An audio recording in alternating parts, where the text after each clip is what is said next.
माध्यम से मैं बताना चाहता हूं कि उड़ीसा स्टेट में पेट्रोल और डीजल दोनों का सफिशिएंट मात्रा में स्टॉक उपलब्ध है। हमारे इंडियन ऑयल के, एचपीसीएल के और बीपीसीएल के 8 मार्केटिंग सप्लाई लोकेशंस हैं।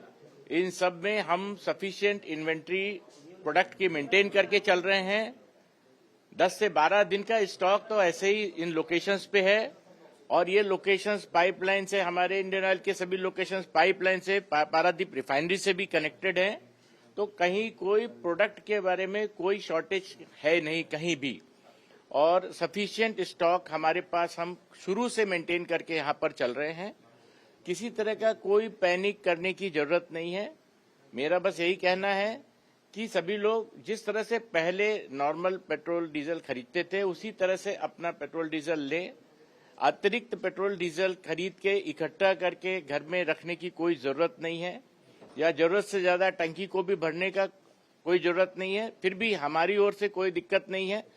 जब बहुत ज्यादा लंबा रश हो जाता है किसी भी पेट्रोल पंप पे, तो लोगों को टाइम मैनेजमेंट देखते हुए कि ज्यादा देर न खड़ा होना पड़े, कई बार लोकल लेवल पे पंप पे वो लोग वो करते हैं कि 200 रुपए का, 100 रुपए का देते हुए आगे बढ़ाते जाते हैं।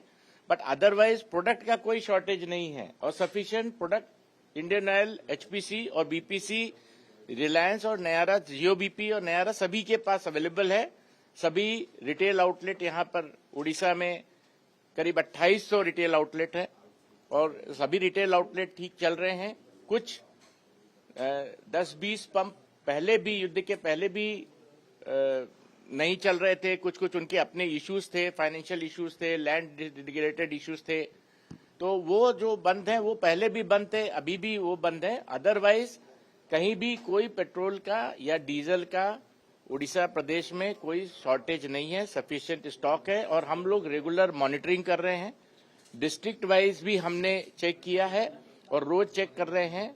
डिस्ट्रिक्ट वाइज यदि हम देखें तो हर डिस्ट्रिक्ट में कहीं भी किसी भी रिटेल आउटलेट में भी हम 2 से 3 दिन, पेट्रोल में तो 3 दिन से 4 दिन का स्टॉक मेंटेन करके चल रहे हैं और डीजल में भी 3 दिन का स्टॉक हम मेंटेन करके चल रहे हैं। तो सफिशिएंट स्टॉक है, किसी तरह का बहुत लंबा क्यू लगाने का जरूरत नहीं है। अगर आप बहुत लंबा सड़क पर क्यू न लगा करके पेट्रोल पंप के अंदर जितने लोग हैं वो आए और अपना तेल लेंगे तो वो लोग भी सफिशिएंट रूप से आपको पूरा आपका रिक्वायरमेंट के हिसाब से आपको तेल दे सकेंगे। ड्राई आउट का कारण क्या है? ये जो ड्राई आउट अभी ज्यादा पेट्रोल पंप में हम लोग देख रहे हैं। देखिए, अगर सडनली बहुत ज्यादा लोग एक ही पंपों पर इकट्ठे हो जाएंगे तो ऐसी स्थिति में जो उनका इंडेंट प्लानिंग होता है, जो डीलर्स अपने इंडेंट भेजते हैं वो एक रेगुलर बेसिस पे भेजते रहते हैं।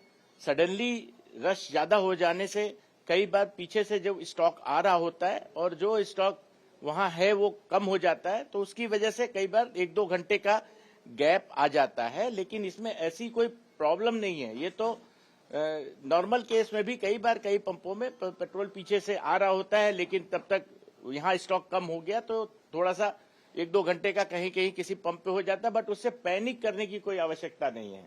सर आप बोल रहे हैं टंकी में सफिशिएंट तेल है, लेकिन आपका जो टंकी वाला बोल रहे हैं तेल नहीं है, हम नहीं दे सकते, कहाँ से लाएंगे, ये बात बोल रहे हैं आप? बोल रहे हैं नहीं, किसी भी टंकी में, किसी भी भुवनेश्वर में जितने हमारे 40 पेट्रोल पंप हैं इंडियन ऑयल, बीपीसी और एचपीसी के, सभी पंपों पर हम रेगुलर इंश्योर कर रहे हैं और आप खुद भी देखें सभी पंपों पर कंटिन्यूअस तेल दिया जा रहा है सुबह से, और रात को भी 11-12 बजे रात तक पंप चलते रहे।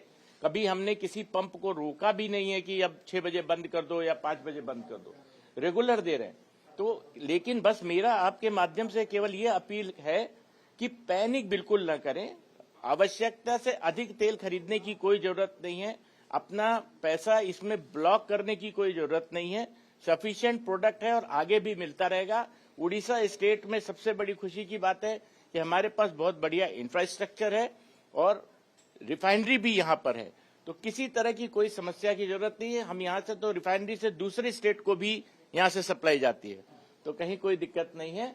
सफिशिएंट स्टॉक मौजूद है, बिल्कुल पैनिक करने की जरूरत नहीं है। रोड के ऊपर लाइन लगा के खड़े होने की जरूरत नहीं है।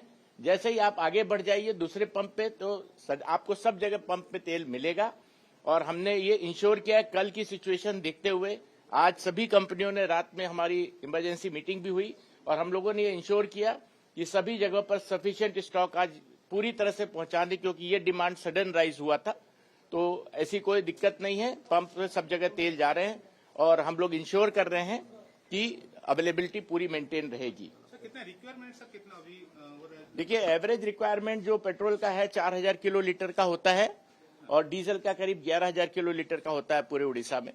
बट अभी जो पिछले 2 दिनों में थोड़ा सा इसमें बहुत ज्यादा सर्ज आया है। हम लोग देख रहे हैं कि 30% से 40% के बीच में सडन डिमांड में ये जर्क आया।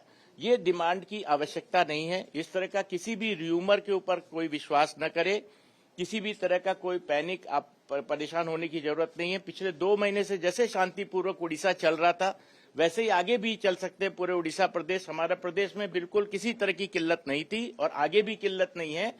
इसलिए कोई र्यूमर या इस तरह के किसी भी पैनिक को न तो बढ़ावा दिया जाए, और आम जनता को मैं आपके माध्यम से बताना चाहता हूं कि सफिशिएंट स्टॉक आगे भी फ्यूचर में भी हम मेंटेन करके चल रहे हैं। कहीं कोई पेट्रोल और डीजल की दिक्कत नहीं। सर, आज तेल का दर बढ़ा है 300 रुपये, ये बारे में कुछ प्रभाव पड़ेगा? नहीं, ये तो बहुत नॉर्मल इंक्रीज है, थोड़ा बहुत हो सकता है कि जो भी हो। मैं प्राइस के बारे में तो कुछ नहीं कह सकता। प्राइस गवर्नमेंट ऑफ इंडिया और सेंट्रल लेवल पे सभी जगह पूरे कंट्री में बढ़ता है, इसका स्टेट के ऊपर क्या नहीं है। बट ऐसा कोई इससे दिक्कत नहीं है और नॉर्मल अभी भी हमारा तेल जो है आम जनता के लिए अवेलेबल है और सफिशिएंट है। हमारा भी सिर्फ इतना कहना है कि जो बल्क कस्टमर्स थे, हम लोग बराबर उनसे रिक्वेस्ट कर रहे हैं कि वो जिस तरह से पहले डायरेक्ट परचेस करते थे वो उसी तरह से डायरेक्ट परचेस करें, क्योंकि उनकी बड़ी बड़ी गाड़ियां यदि पंपों के ऊपर आने लगती हैं तो उससे आम जनता को तेल लेने में दिक्कत महसूस होती है। तो डायरेक्ट जो कंज्यूमर्स हैं हमारे इंडियन ऑयल के, एचपीसी के, बीपीसी के, रिलायंस के, नयारा के, वो उसी तरह से जैसे पहले लेते थे अपने फैक्ट्री की टंकियों में डायरेक्ट तेल लें और पंपों के ऊपर जाकर के तेल न लें, क्योंकि ये तेल आम जनता के लिए रखा गया है पेट्रोल पंपों के ऊपर। और अगर वो अपनी भीड़ यहाँ लगाएंगे तो उसकी वजह से एक्सेस पैनिक होता है, लोगों को लंबे क्यू में खड़ा होना पड़ता है।